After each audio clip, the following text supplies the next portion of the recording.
This morning we're going to talk about something known as complex trauma. I'm assuming everybody in the room has heard of post-traumatic stress disorder. Yes? It seems to be in the news and in professional literature a great deal in the last few years, in part because there have been a lot of wars. And historically, when somebody has gone through trauma and has symptoms of being traumatized, they have been diagnosed with post-traumatic stress disorder.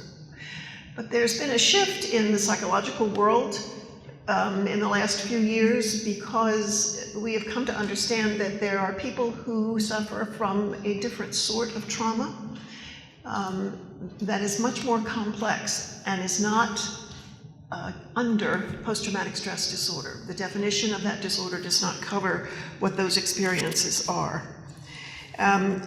Complex psychological trauma involves multiple repetitive chronic stressors. So it's not an event. You can have PTSD from a car accident, from an incident in a war, from gun violence on a street, from all kinds of things.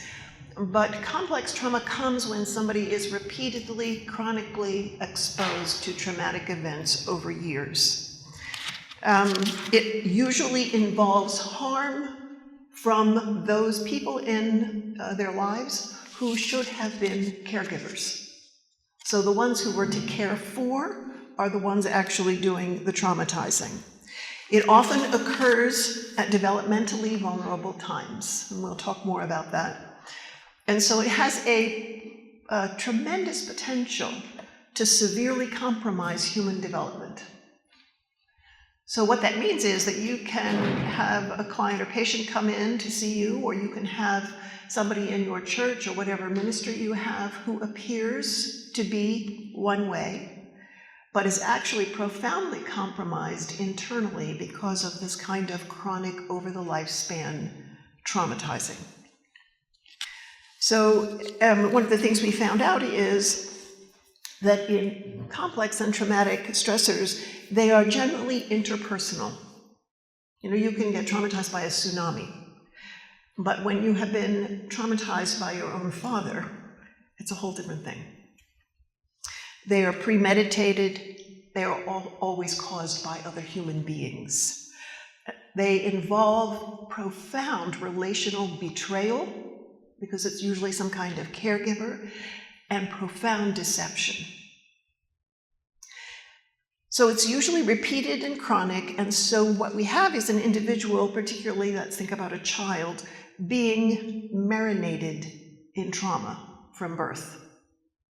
So this is a child who is developing, who is supposed to be growing and learning and blossoming, who is instead buried in this stuff called trauma at every stage. It can be physical abuse, sexual abuse, emotional abuse, and chronic neglect in the child's life. Complex trauma also has another category, and that is that it describes people who have layers of trauma. So on the one hand, you may have this child who's growing up in this very traumatic environment across the lifespan. That's complex trauma.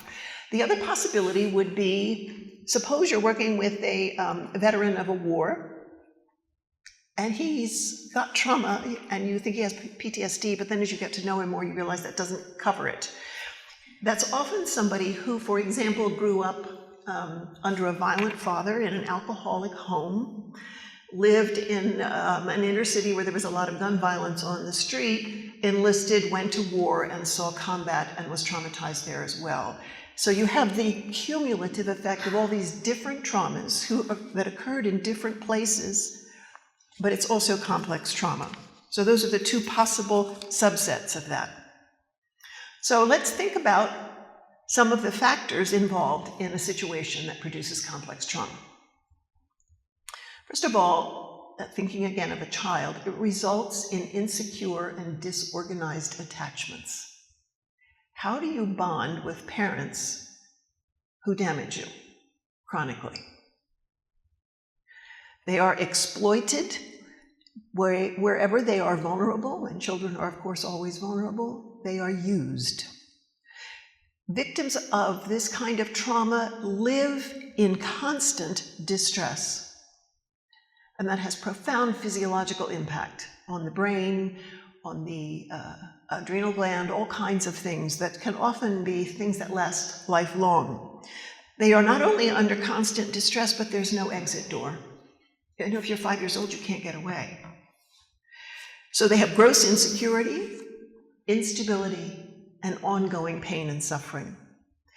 And in such an environment, the individual never gets to regain emotional equilibrium. You think about perhaps a car accident, maybe, that some of you have been in or witnessed, and how everything's thrown out of kilter. And it takes a while, particularly if you were driving, for you to even think about getting behind the wheel again and all of those things. But eventually you get some sort of emotional equilibrium, and little by little can claim that area of your life back. But when you live with chronic trauma, there's no place to do that. There's no equilibrium to gain. So for many, trauma is not a terrifying event, which is how PTSD has been described. It is rather a terrifying life. So as a result of chronic and interpersonal trauma, this individual will be extremely vigilant, very watchful for danger all the time, constantly expecting it, live with chronic anxiety and terror. All of their psychological energy is bent by necessity toward coping, which means things like hiding, self-protecting, rather than having that psychological energy bent toward learning and growing, which is where a healthy child in a healthy environment gets to go. They get to imagine, they get to experiment, they get to test, they get to learn. They don't have to keep coping with this trauma over here all the time. The victim has been betrayed and is often either separated from those who are caregivers and nurturers, or they are stuck with those who are not. There is no safe person in their life. They don't know what that means. So let me give you a few broad categories of the impact of this ongoing interpersonal trauma in the life of a developing child. You think about child development, and I'm assuming many of you have or have had children. Children are malleable, like clay. That means they are capable of being shaped. So they're developing a sense of person. You know, when you have an infant, you don't know who the infant's going to turn out to be. Well, neither does the infant.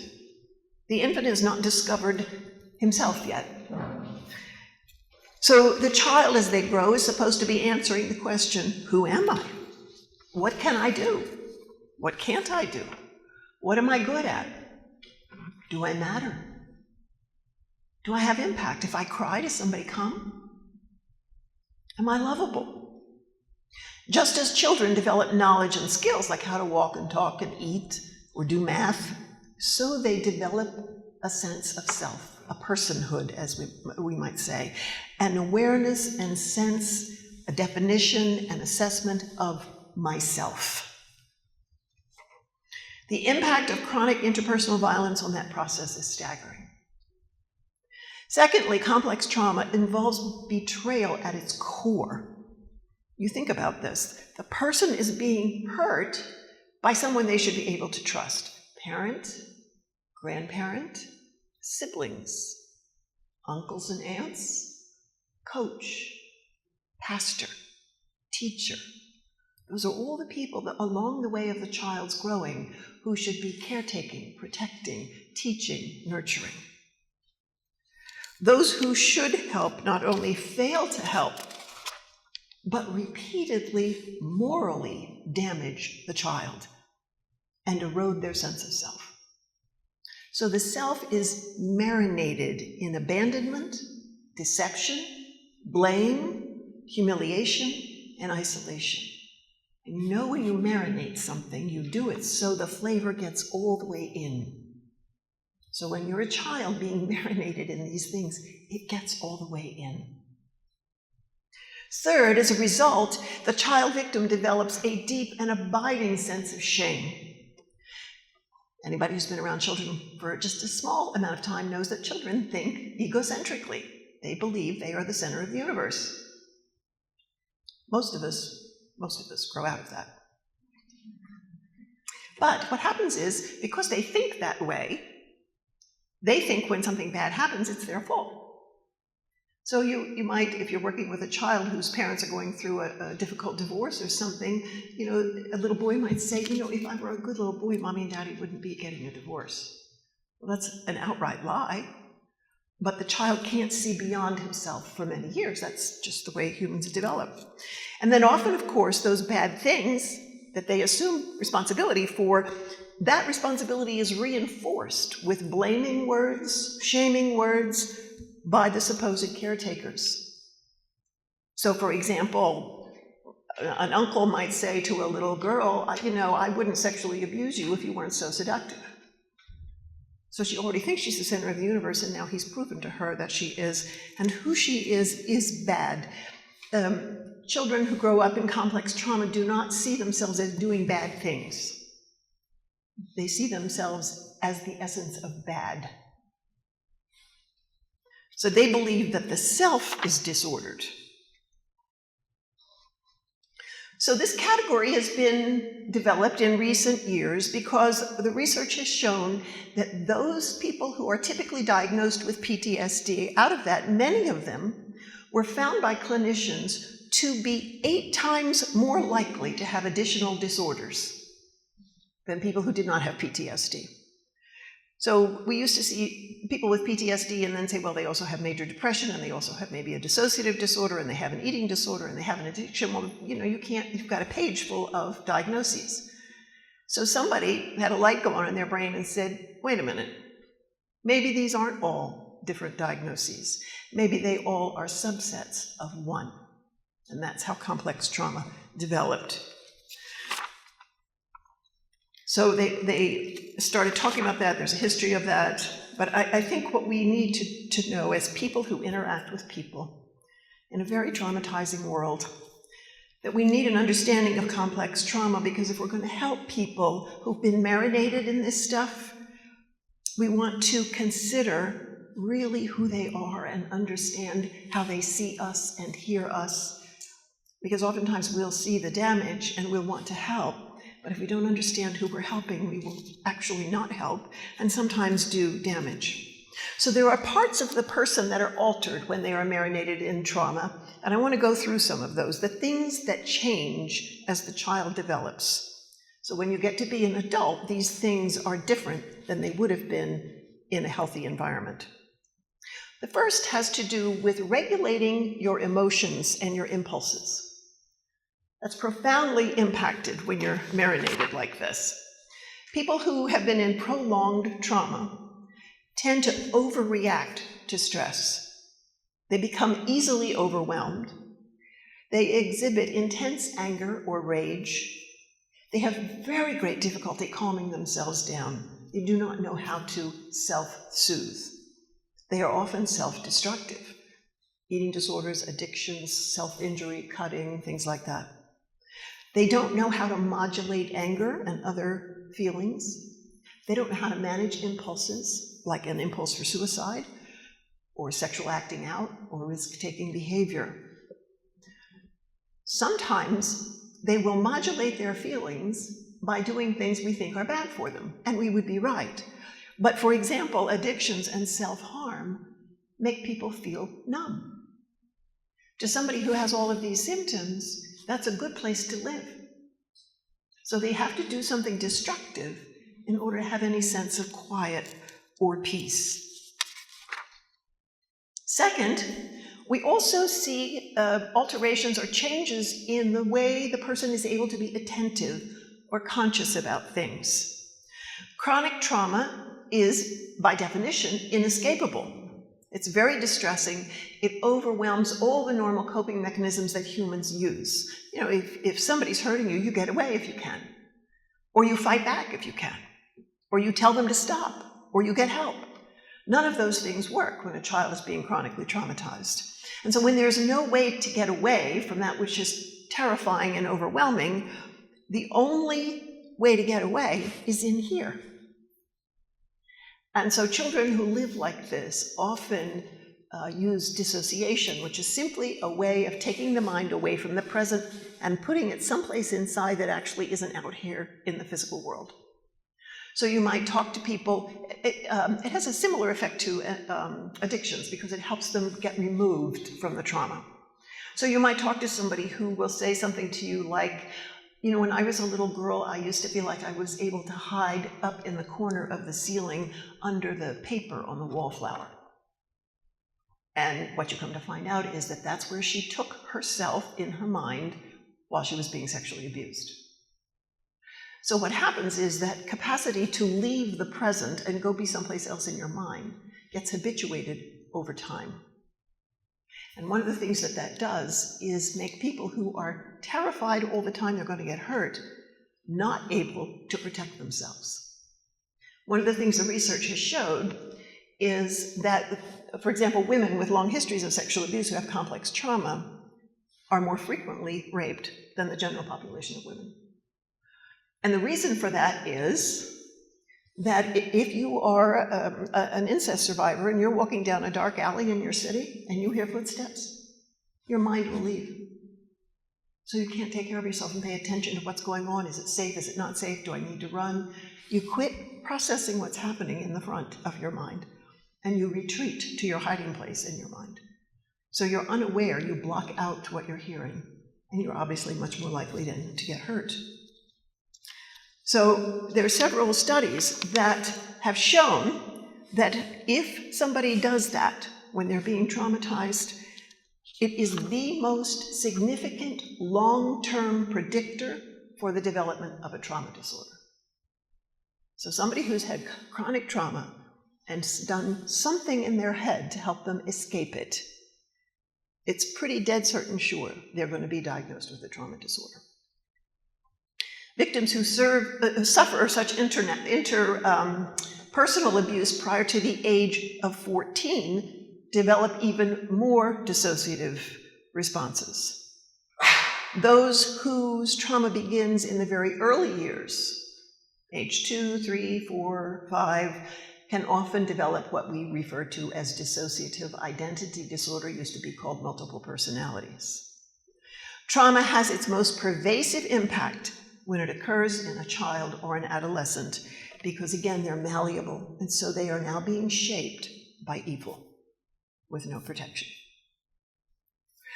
What happens when the mind leaves like that and dissociates is that the information and the experiences are not regulated. And so they get, it's as if somebody had a bunch of file drawers in their head. And so this thing that happened when I was 3 in my bedroom goes in this file, and this thing that happened when I was 12 and at my uncle's farm goes in this file. And what you will find with people who have suffered from complex trauma or this disorder is they can't tell you a story of their lives.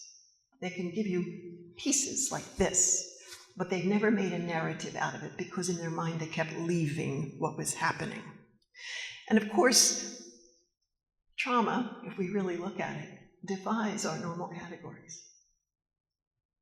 I spent 4 hours yesterday at Auschwitz. It defies normal categories. You can say it was bad. You can say it was evil. I mean, even that doesn't say it. So here you have a child growing up with things that adults can't put into words. And they're supposed to manage it somehow and still grow up. There are no files in the brain of a child where their whole abusive experience can be remembered and understood. It's not possible. Think about it. You have a 5-year-old girl. She lives in a house where she's chronically neglected, which means she's not fed regularly. Sometimes she's put down in the cellar and a piece of bread is tossed down. Nobody touches her except to hit her. Nobody tucks her in at night. She has no toys. Nobody's ever read her a story.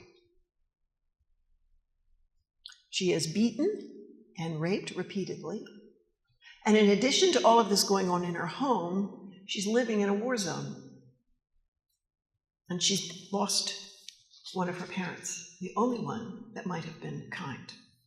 Now, to absorb those memories as a 5-year-old girl and the sensations of them, the voices you heard, the smells, the pain, the things that you saw,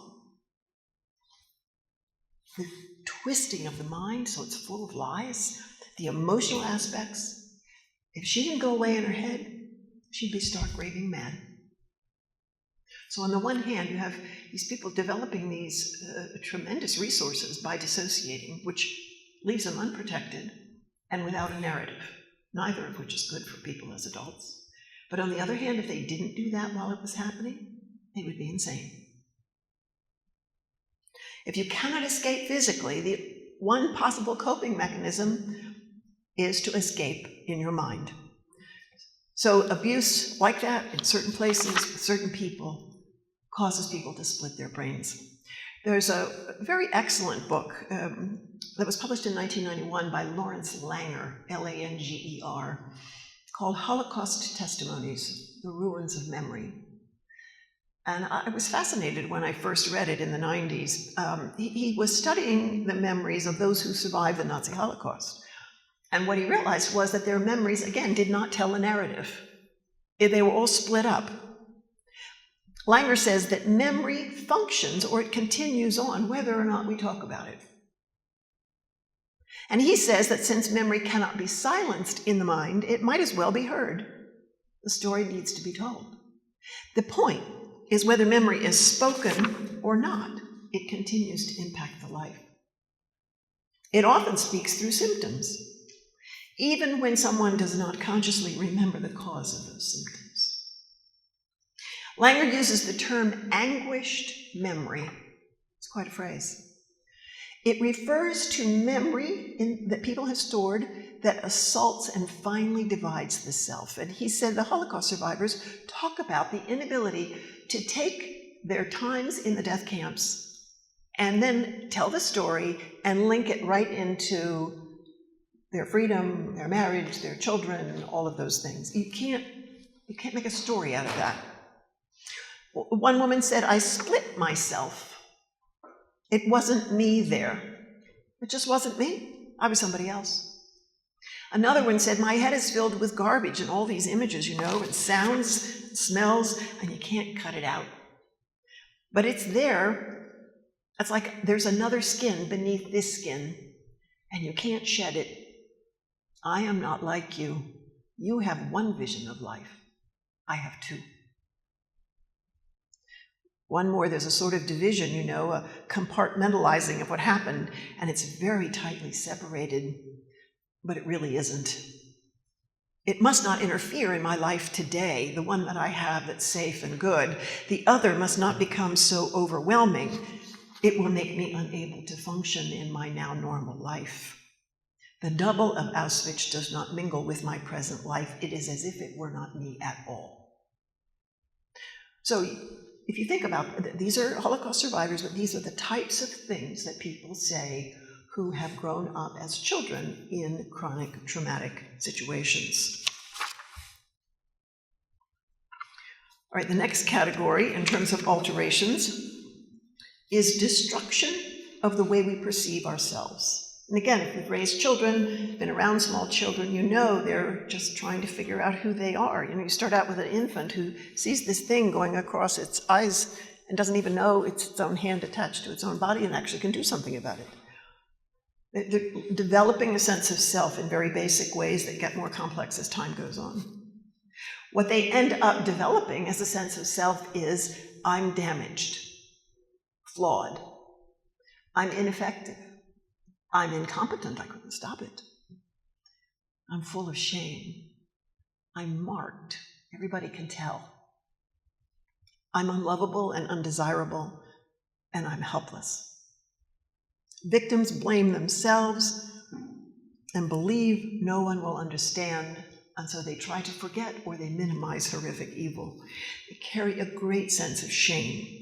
Not just about what was done to them, but thinking that it was done because of who they are.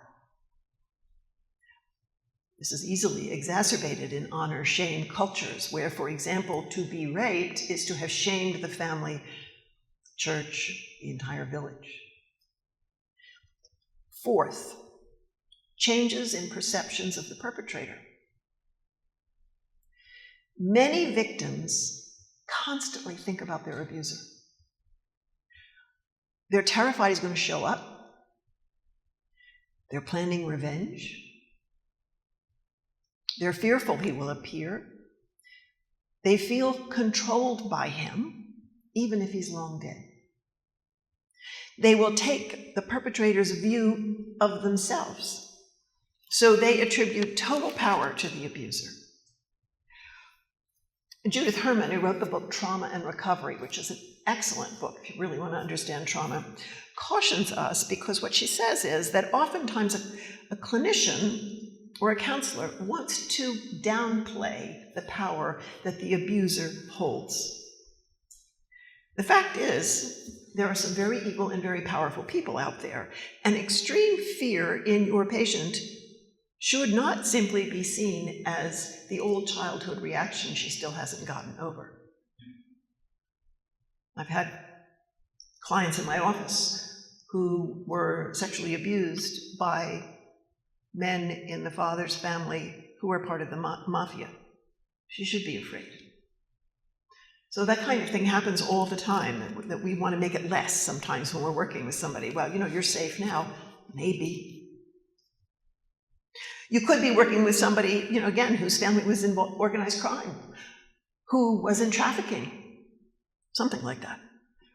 The seemingly excessive fear is sometimes solidly grounded in reality. And obviously, in places where there's war and ethnic violence and ongoing rape, fear is a measure of true instability in the area, not overreaction in the victim. You talk to a rape victim in Congo, she doesn't want to go garden. Why doesn't she want to go garden? She's afraid of being raped. You can't tell her she won't be. Another aspect of this is that victims can sometimes significantly bond with their perpetrator. A child needs people to attach to. And I've often heard of stories in homes where the father is the perpetrator and the mother never does anything or says anything, so she's complicit. But the father is also the kindest parent. That makes all kinds of scrambled things in a child's brain. So this is the one who buys me new shoes, who got me a bicycle, who makes sure I'm registered at the school. And this is the one who rapes me at night. And so there's a particular bond there. That same bond is in domestic violence victims, when they live with a batterer. It's in trafficked victims, many of whom call their pimps daddy. It's in incest victims. The bonding is necessary for the child to grow up, but it's also a terrible dilemma. Fifth, we see distortions in relationships. Obviously, repetitive and premeditated abuse can result in all kinds of disorders. When an individual is chronically mistreated and abused, it often leads to recurring victimization. It leads to the inability to trust, and sometimes to victimizing others. Victims are often unable to feel any intimacy with somebody. They have no model in their minds for what a healthy relationship should look like. And so they don't know how to make good or wise judgments. You can't do what you've never seen and can't imagine. How do you have a healthy marriage if you've never seen one, and so you really can't even picture it in your head? Sometimes they see warning signs in relationships. Sometimes they don't. When they don't, they're re-victimized. But when they do, they are often immediately put into a state of feeling helpless. There's nothing I can do about it. These struggles will impact you as you work with them, because the struggle to trust, obviously then, if somebody comes to talk to you, you're going to be the next person they don't trust. And we want them to feel safe. We probably work hard for them to feel safe in their time with us. But if you say to them, it's okay, it's safe here, why would they believe you? They're not going to. They may act like they do because they've learned how to be compliant and not upset people. But you can't trust that they really trust. That's something that's won over time, and usually a long time. The sixth category is a big word we call somatization. This is a new area. It's often not understood.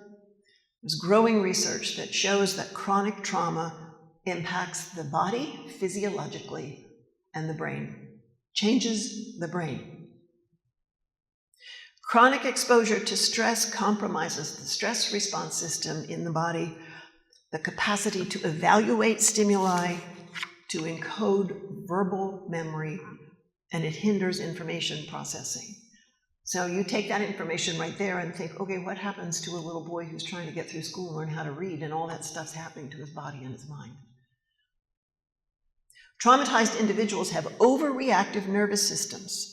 One of those, which we're familiar with from PTSD, is the exaggerated startle response. If you come up behind somebody who's been traumatized, they'll jump through the ceiling.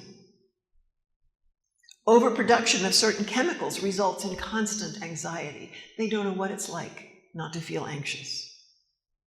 They have great difficulty sleeping, which of course has a great impact on their health. Current research has found immune system dysfunctions in many women with histories of chronic childhood abuse. And I have watched this through the years. I'm not a medical doctor. It's puzzled me. The reaction of the medical community 20, 25 years ago was, it's not really a disorder, they made it up in their minds for attention or whatever. But research is now showing actually that chronic childhood abuse impacts our autoimmune stuff. It causes autoimmune diseases. So patients often end up silent and treated with disbelief and hostility. I've had patients who've undergone 10, 12 unnecessary surgeries because somebody felt like they needed to do something to tell them that they would be better now, only it didn't work, and it didn't work because it wasn't really about the physical pain they were feeling. It was about the emotional pain and the story of their lives that was still untouched by all of the surgeries. The final category is changes in meaning, which obviously has a whole spiritual impact. Results in despair, hopelessness, or the loss of former beliefs. These clients have a very difficult time making sense out of life. And they believe that the God who allows such abuse is very confusing at best and evil at worst. So to process a history of chronic, brutal trauma threatens every belief formerly or currently held. And I can tell you that if you sit with people like this, it'll affect your faith as well. So following a traumatic experience, every human being, no matter their age, has to make the heartbreaking adjustment to a world that is full of losses. So if you're a 5-year-old girl or boy and you've just been raped by a family member, yesterday was one world and today and the rest of your life is another. If you're a college student and you were raped on the campus, if you're a combat vet who never saw violence before and you went to war and lost your buddies to IEDs or whatever, you have a before and an after. When trauma begins in early childhood, it's all that is known. There is no before. Trauma involves an event that threatens life or safety. It takes away choice. You don't get to say whether you want it or not, and results in overwhelming fear. When these things happen to human beings, they feel alone, they often are. They feel helpless, they often are, humiliated, and without hope. So following trauma, a portion of the person, if not the whole person, turns inward, away from life. They can't handle outside here and in here at the same time. So you will sometimes see that in children who can't handle what's happening to them, and so they abandon life and flunk out of school and do all kinds of things. They don't proactively engage with life because so much of their energy is turned inside. Eventually, however, post-trauma, life is at some point going to have to go on if the person is going to return to the outside world. So what kinds of things are needed to help people face what's inside, remember well and truthfully, and yet still be able to return to life and to good things, like relationships? Recovery, and this is a very important statement, so I want you to really hear it, and we'll work with it a little bit later. Recovery involves a reversal of the experience of trauma.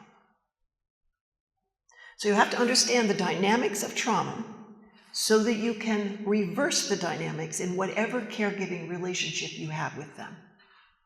Trauma silences human beings, partly because there's no words to really describe what that was like. It brings emotional darkness, isolation, because you feel like nobody cares, or even if they did, they wouldn't understand. It makes time stand still, because we get so lost in what happened, we cannot see ahead. We've lost hope. So there are three main things that need to occur to reverse the trauma. All three must happen. One is not enough. And the three things are this: talking, tears, and time. Now, talking is part of being human. It's how God made us. It's actually one of the ways we're like Him. He talks, we talk. He created all things at the beginning through His voice. He has told us who He is through His written word and through His word made flesh. He means for us to talk.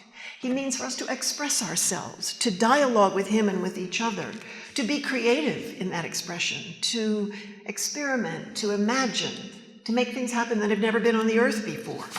When somebody does not talk, and I don't just mean words, though that's certainly significant, but express themselves in some way, if all that's shut down, they're broken. Now, there may be something physically wrong, but there also may be a tremendous amount of emotional wounding that causes it. And sometimes people do not talk at all, or do not talk about a particular event because the pain is so great they cannot find the words. Or the other thing they do is they keep saying the same thing over and over again, trying to find the right words and get relief, only it doesn't do anything. When Ground Zero happened in New York, I was up in New York a month after that to speak at a conference on trauma, for obvious reasons. And I was with a woman who had been in the towers and had obviously managed to get out. And she was standing on the sidewalk watching as the people were jumping. And the only thing she could say to me was, and she must have said it 50 times, "I saw the color of their ties." That's all she could tell me about that story. Now, over time, that story took on, she was able to tell me how she got out and how she got on a subway and got away from all of that. But at the beginning, that's all she could do. So it's not uncommon for somebody, like a child even, "He hurt me." "Well, honey, how did he hurt you?" "He hurt me." "Can you show me where?" "He hurt me." That's all she can say. Talking is absolutely necessary for recovery. Words are inadequate, and that must be honored. Whatever narrative they eventually give you really doesn't cover it. But to remain silent is to fail to honor the event and the memory. And honor the event, not the evil of the event, but to live in the truth of what really happened and not pretend. By saying it was not only did it really happen, but it was really evil. And it really did damage. If you've worked with victims and they'll say, "Well, yes, I was sexually abused, but I've already dealt with it, and now I need you to help me with this." "Well, can you tell me what that means, that you already dealt with it?" "I just said that it happened. It was no big deal." Ding. Not dealt with. And so talking is not just fact stating, it's expressing what happened and the impact of it on the person. It dishonors victims when we are silent about their experience, or pretend it did not happen, or was not important. And unfortunately, this has happened a great deal in the church. We have silenced victims of domestic violence, we've silenced victims of sexual abuse and rape, we've silenced combat vets. And we give them a verse and tell them to be quiet.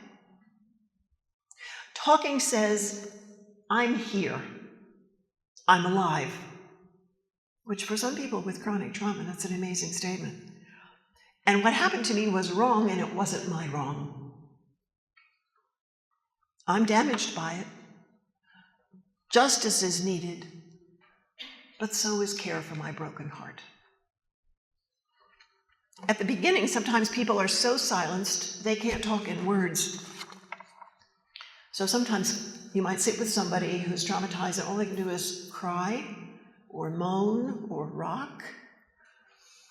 Sometimes I use nonverbal things. When they say, I can't tell you, can you draw me a picture of this? They can do that. I had a ballerina as a client many, many years ago who could not tell me the story about her grandfather. So I said, go home and design a dance that tells the story. So she did. She came back and she danced. And then I knew the story.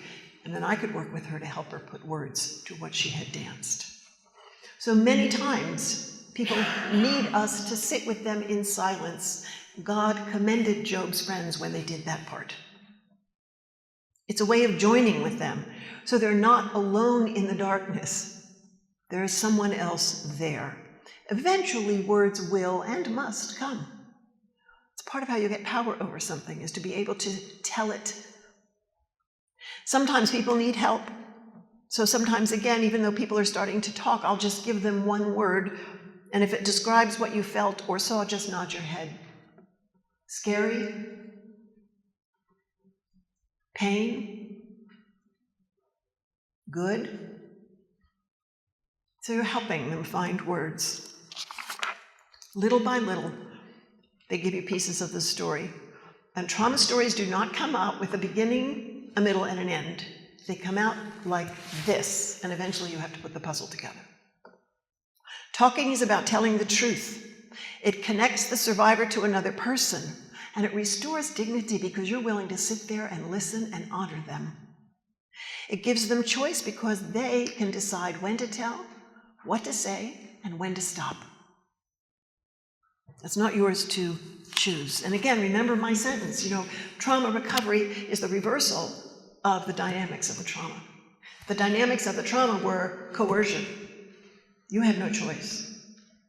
So forcing somebody to tell their story in a therapy session or coming alongside them is to copy a dynamic of trauma. You're not helping. Yes, they need to talk, but if they do it under coercion, that feels to them like the perpetrator. Injustice and violence and abuse teach us lies. They teach us that we're worthless and do not matter. Trauma tells the truth and gives dignity. Violence and abuse disconnect us from relationships, and we're alone and not considered. Telling the trauma story gives a place for caring connection with you. Trauma requires talking and being repeated and grasped. Trauma recovery also requires tears. Facing a new world full of losses brings incredible grief. And I often find that the grief feelings are what victims are most afraid of touching. They can tell you a story sort of like a robot. Just don't get me talking about how I feel. They think if they start to grieve, they'll never stop. They have feelings of fear and sadness and isolation and shame and despair, anger. They're strong emotions. They're hard to experience, and they have probably not been taught how to regulate themselves so they're not completely overwhelmed, again, by their own feelings. But feelings must be expressed because they tell the story as much as the words do. And part of what they tell is the story of the impact. They express what trauma did to the victim in the same way blood shows what a cut did to the skin. So it's like seeing and acknowledging the physical wounds on the body after an accident. For some people, words come first. And again, they may have to come non-verbally. But eventually, so sometimes people will tell the story in a very rote way, but eventually you go back and revisit the story and say, okay, you told me this happened to you when you were 6. Can you tell me what you felt about that then? No. Well, can you tell me what you feel about it now? If it were another 6-year-old, how would you feel? So you back it up when they can't do it until they can. It's very important for us to remember that telling a trauma story, facing the truth that you wish were not true, and expressing the emotions that accompany takes tremendous courage. Many people can't do it alone and shouldn't. They need a safe connection with a caring, wise, and patient person to grant them the courage to face the truth. Many emotions can't be adequately expressed in words. And again, so I told you about the ballerina. You look for not just the story to be told in words, but the feeling. Sometimes people will paint something and it's just black and red, and that's it. And they're full of rage and despair. There's a verse in the book of Psalms in chapter 56 that says, "You," meaning God, "have taken account of my mourning and put my tears in your bottle. Are they not also in your book?" That's an amazing concept for somebody who's never allowed themselves to cry about what happened to them. And oftentimes the emotions that victims of trauma have are extremely strong, and they're feelings that the Christian community is a little queasy about. I mean, what do you do with all that anger? Be angry and sin not. What do you do with all that fear? God's not given us the spirit of fear. So we have to be very careful that we do not try to fix what is in front of us so that we feel better. It's a very easy trap to fall into, particularly when we not only are uncomfortable with those feelings, but we're afraid of them. Okay, last one, third part. The third piece of dealing with this is time. So you have talking, tears, and time. Now, in case you haven't noticed, we don't have control over time. When we want it to go fast, it feels really slow. And when we want it to feel slow, it goes too fast. And we can't go back and undo. Whatever happened in time back there stands. What we do today stands. And so it's very important to understand that there is a significant factor that by itself is not healing. Time does not heal all wounds. If you've got an infection on your leg, time might lead to losing your leg if you don't get it tended. So that does not speak the truth. People will often say that to trauma survivors, that time will heal it. It does not. It must include the talking and the tears. But we need to remember that we are with somebody who's in tremendous pain, telling the story and remembering and in many ways re-experiencing it inside. And so we have to not only remind them that it takes time. One of my phrases that I use all the time with my clients is little by little. Let's look at this part, and then let's do something skill-based over here that is nurturing or good for you. Then let's look at this part. So yes, does that make it take more time? It does. But what you're doing, again, is not allowing the trauma to overwhelm them in the recovery process, just like it did when it was originally happening. So you need to not only recognize that it takes time, but you also need to recognize that you can use time to help them learn new ways of living. So, for example, you might have had a client who gets overwhelmed whenever she thinks about her story or tries to tell it and goes home and cuts herself. It's not a good therapeutic outcome. That's not what you want to happen. So you end up teaching her how to do something like deep breathing exercises. And there's a great little video on YouTube you might look at. Dr. Weil, W-E-I-L. If you just type in his name, YouTube, breathing, you'll find it. And what he literally does with, and a lot of my patients use this, what he literally does is sit there and teach them how to do a breathing that quiets them, because mostly they breathe very shallow because of the fear and anxiety. And so he does it with them and he teaches them how. And you can't, if you do that breathing, it quiets your body. And for some clients, it's the first time they've ever had a quiet body. They didn't know what it was like not to feel anxious every single moment of every single day and all night long if you weren't sleeping. So you want to teach them those skills so that as the time passes, they can take care of themselves with your help in nurturing ways. I would also caution you and tell you that what you don't want to do is become their Xanax. You know, you're the safe person, they're telling you the story. Every time something happens, they're going to want to send you a note or write you or call you or something and not learn how to manage themselves. So if you let that happen, so clear boundaries are very important when you're helping people who are traumatized, because boundaries were clearly overrun when they were being traumatized. But if you, in your helping, allow boundaries to be overrun, you're still going to have a person who cannot regulate their own emotions, their own impulses, or self-soothe. So again, it's a reversal of that dynamic.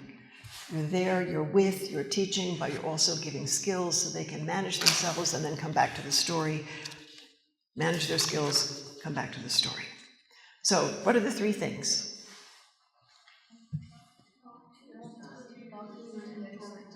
Yes, talking, tears, and time. There's a whole world of literature out there that can give you a whole lot of other things, and we'll talk about some a bit more in the next time after the coffee break. Just a few clinical things I want you to learn. But if you hold on to those and the statement that everything you do must be a reversal of the dynamics of trauma, you will help and you will not hurt them again.